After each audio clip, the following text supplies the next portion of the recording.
Jesus knelt in grief and prayer, not because his love was wavering, but because the cup was there.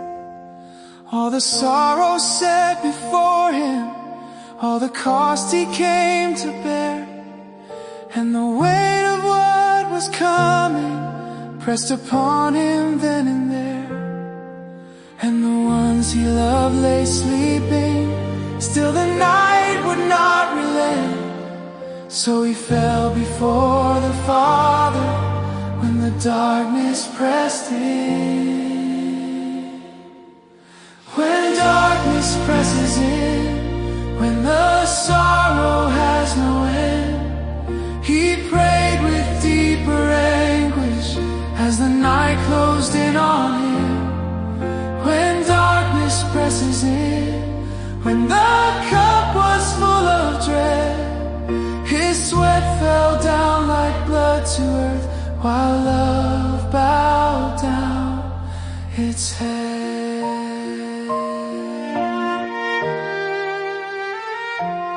No one felt the weight he carried, no one heard his inward cry, as the sun stood in the garden at the hour for which he died. He had healed with hands of mercy, he had called the dead to rise. Now the Lamb stood bruised by anguish, with the cross before his eyes. And the ones he loved lay sleeping, and the garden heard him weep. Yet he chose the road to Calvary, while the world lay fast asleep.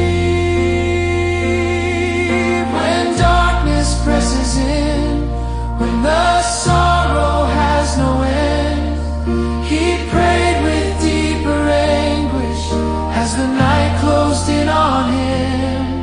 When darkness presses in, when the cup was full of dread, his sweat fell down like blood to earth, while love bowed down its head.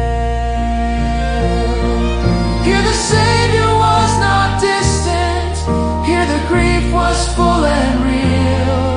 Here the Holy One in anguish still surrendered all to heal. No disciple shared the burden, no companion bore the strain. He stood faithful in the crushing to redeem us through his pain. When darkness presses in, when my heart is filled with dread, I will remember in the garden how my Savior bowed his head. When darkness presses in, when I tremble in the night, I will cling to Christ who suffered and walk straight into the fight. Beneath the olive trees he chose us, in the anguish he stayed true. When the darkness pressed upon him, he endured it all for